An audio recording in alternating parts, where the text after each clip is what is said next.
माझं नाशिक येथे प्रवचन झालं आणि त्या प्रवचनामध्ये दादांना धीरज दादांना थोडस काहीतरी कदाचित काहीतरी वाटलं असेल किंवा महाराजांना आपल्याकडे बोलवावं आणि त्यांनी त्या निमित्ताने तारीख मला तर ते एक प्रकारचं ज्याला आपण म्हणतो ऋणानुबंध असतील कदाचित त्याच्याही पलीकडे जाऊन मला ज्यावेळेस तिथे आल्यानंतर समजलं की दादा स्वाध्याय परिवारातून आहेत आमच्या शिवला ते भक्ती फेरीसाठी येऊन गेले तर अजून जास्त बरं वाटलं. का बरं वाटलं असं बरं सांगा बरं. कारण हे भेटून येतं तुमच्यासमोर उभं आहे एक स्वाध्याय परिवाराचा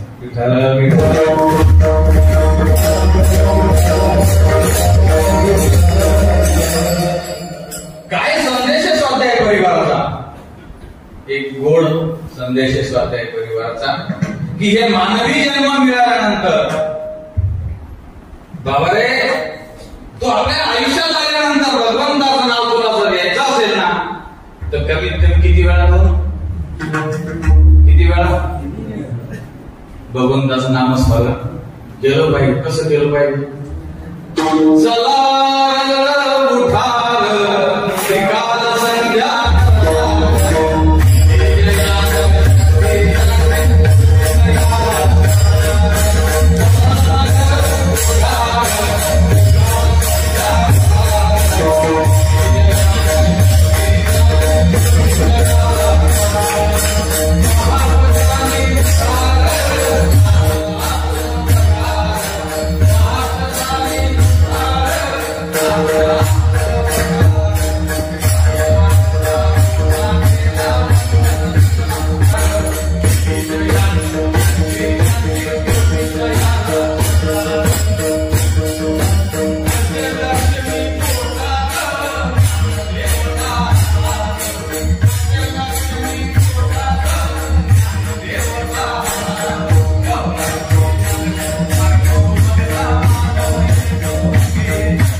आता 11 वाजून गेले, तसे पण 2 चरणावरती आहे, असं काही हरकत नाही.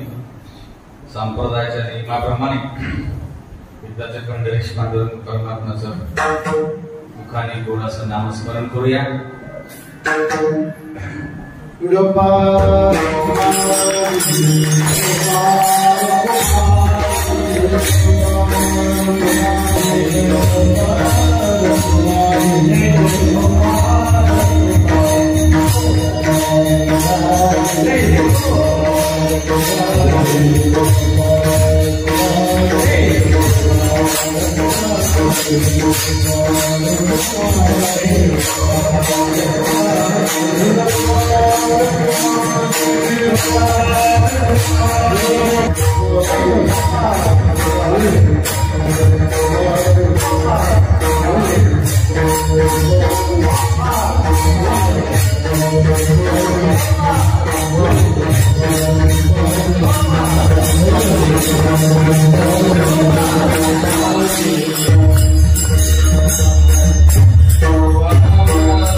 वाडावया सुख भक्ती भाव धर्म कुळाचार विठोबाचे. वाडावया सुख भक्ती भाव या सर्व गोष्टींचा सर्वांनी जर विचार केला तर त्याच्यातून एक गोष्ट लक्षात येते की जोपर्यंत भगवंताची भक्ती आपल्याला कळत नाही ना बाबा, जोपर्यंत भगवंताची भक्ती आपल्याला कळत नाही तोपर्यंत हा मार्ग समृद्ध आणि असं समजतो. पण भक्ती नेमकं काय काय असते नेमकी भक्ती, भगवंताची भक्ती तरी नेमकी का करावी, कशी करावी, काय असावं भगवंताच्या भक्तीच्या बाबतीत, कोणी केली भगवंताची भक्ती आणि कोण त्या बाबतीत धन्य झालं. तर भगवंताची भक्ती जर केली असेल तर एक सोपा दृष्टांत असा आहे की ज्या गावातून माझ्या शिरूर सारख्या छोट्याशा गावामध्ये भक्ती फेरीच्या निमित्ताने यावं आणि तुमच्या गावाचं नाव आयुष्यभर आमच्या शिरूरवासियांच्या ऋणात राहावं. भक्ती फेरी या देश शिरवाडे या गावाच्या लोकांनी केली, त्याचा शतशः आभार. पण जी भक्ती केली ती भक्ती त्याच्याही पलीकडे जी दादाने आम्हाला सांगितली ती भक्ती 5 मिनिटे राहिले तेवढ्या आटोपतो, सेवा समाप्त करूया. तर काय भक्तीचं स्वरूप सांगितलं असेल बरं दादांनी, एकदम सोपं सांगतो. एकदा सर्वांनी माताभगिनींनी पुन्हा एकदा आपला त्या गोष्टीचा आनंद घ्यायचा आजच्या या कीर्तन सोहळ्याचा आणि ती भक्ती सांगतो. तर ती भक्ती नेमकी कशी होती. धन्य अर्जुनाची भक्ती, धन्य अर्जुनाची भक्ती,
किती?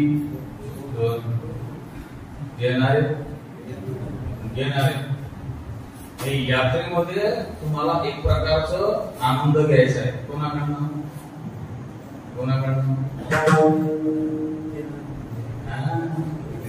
याला कोण आले? श्याम महाराज.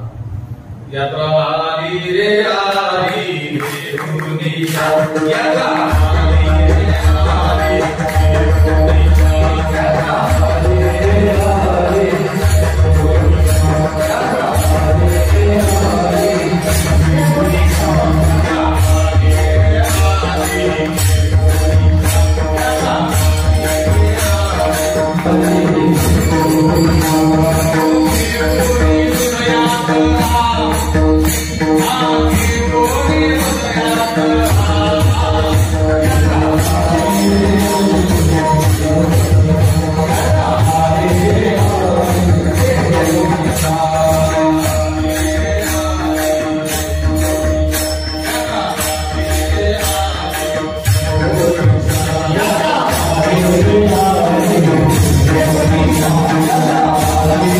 आली रे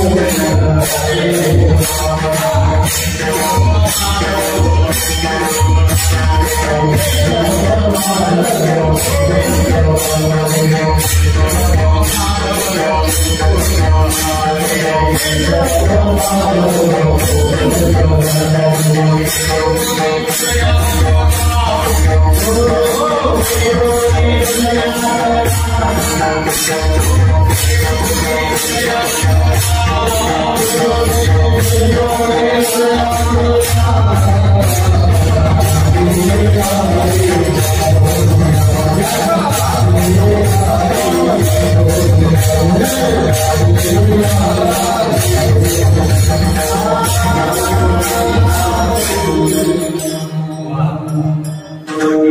यात्रा आली रे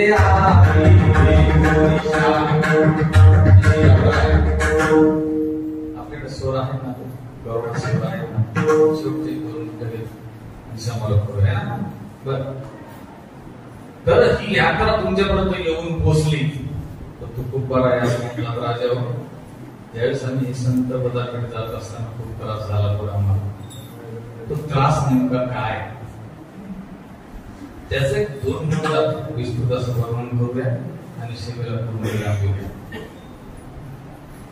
ज्यावेळेस तुकोबाराय भंडारा डोंगराकडे जायचे 5-5, 10-10 दिवस, शेवटचे 2 मिनिटं बाकी असं धरून चला. माता भगिनींनी आता या फक्त शेवटच्या 2 मिनिटाकडे लक्ष द्यायचं आपल्याला. जर खरंच आपण आता 5-6 दिवसापासून कीर्तन ऐकत आहात तर त्याचं जर खरंच सार्थक करून द्यायचं असेल तर तुकोबारायांचा हा प्रसंग आहे की 10-10 दिवस तुकोबाराय त्या घोरड्या डोंगरावरती बसायचे, नामस्मरण चालायचं आणि इकडे आवली तपास करत राहायची कोणत्या दिशेला तुकोबाराय गेले. हे करत असताना दादा लागत नाही अजून ते, तर लावा काही हरकत नाही. तर त्यावेळेस एका दिवशी शेजारच्या बाईंनी सांगावं की म्हणे बाई ग, मी तुझ्या घरच्या माणसाला तुकोबारायांना त्या घोरड्या डोंगरावरती जाताना बघितलंय 10 दिवसापूर्वी. नाही आलेत का इकडे? 10 दिवस होऊन गेलेत, अजूनही तपास नाही. शेजारच्या बाईकडनं पीठ घ्यावं, शेजारच्या बाईकडनं पीठ घ्यावं आणि त्या पिठाची भाकरी करावी आणि ती भाकरी तुकोबाराया घेऊन जावी. त्या घोराड्याचं असं ते जंगल आणि त्या जंगलामध्ये आवळी. बघा, संत कोणाला म्हणावं आणि संत होत असताना भगवंताची तुझी प्राप्ती कशी होते आणि ज्या संतांची प्राप्ती होते असू द्या जवळ करावी, तर त्या प्राप्ती करता आमचे आई साहेब ज्या वाटेने चालल्या ती वाट पाहिजे तेवढी चांगली नव्हती बाबा. हातचा डांबरी लोड नव्हता तो. प्रत्येक चरणावरती प्रत्येक पदावरती काटेडू चाले आणि अशाही याच्यातून मार्गक्रमण करत असताना आमची आवडी तुकोबाराया भाकरी घेऊन चालली आहे. ती भाकरी जर अमृत करता की माझ्या नावाने 10 दिवसापासून काही खाल्लेलं नाहीये. काय वाटत असेल तुकोबारायांना? 10 दिवसापासून माणूस जेवढा नाही. आई साहेब भाकरी घेऊन जात आहेत आणि अशा याच्यात रस्त्याला पायामध्ये भला मोठा कर्नाटक जावा आणि आई साहेबांना असं वाटलं की भाकरी कुठे ठेवून कुठे नाही.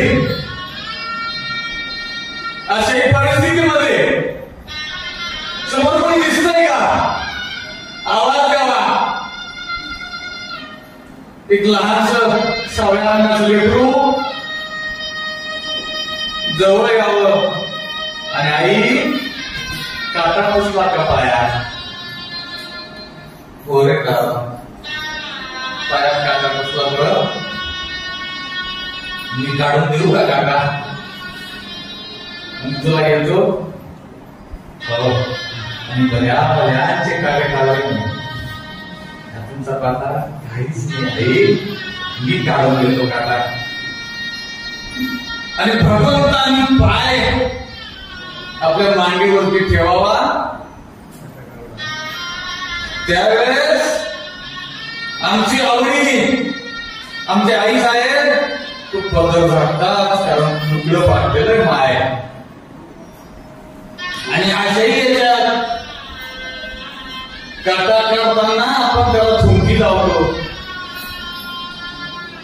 घ्यावं ताटावर झुंकी लावावी, तो काटाला हळूवार अलगद काढावं आणि काटा काढत असताना सांगावं, आई निघाला काटा, मी फार लोकांचे काटे काढले आतापर्यंत.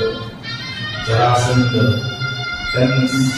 कितीतरी लोकांचे काटे काढले आणि पिवळ्या कंबराचा एक तुकडा काढावा आणि तो आई साहेबांच्या पायावर घालावा आणि आई साहेबांकडे एका गोष्टीची मागणी करावी. आई थोडासा भाकरीचा तुकडा दे ना माया.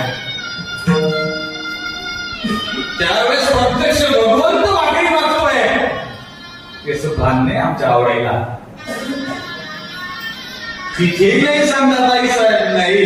अहो तुकोबाराया उपाशी 10 दिवसापासून त्यांना भाकरी द्यायची. अशा याचा काही क्षणात भगवंताने आपलं रूप नाहीसं करावं आणि आई साहेब तुकोबारायापर्यंत पोचाव्यात आणि तुकोबारायांना ते वर्णन करावं. कारण तो भेटतो वाटेत कोणतरी छोटासा. आता तो सावळा असेल तर माझा दादा असेल तर माझा भाऊ असेल, माझा बाप असेल, तो कोण असेल सांगू? तो सावळा देखील आनंदाचा हो सावळा, देखील आनंदाचा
त्यावेळेस आई सांगता उसावा देखिला आनंदाचा आनंदाचा पूर उसावा देखिला आनंदाचा काय होतं त्याच्याकडे काळी घोंगडी हातामध्ये काळी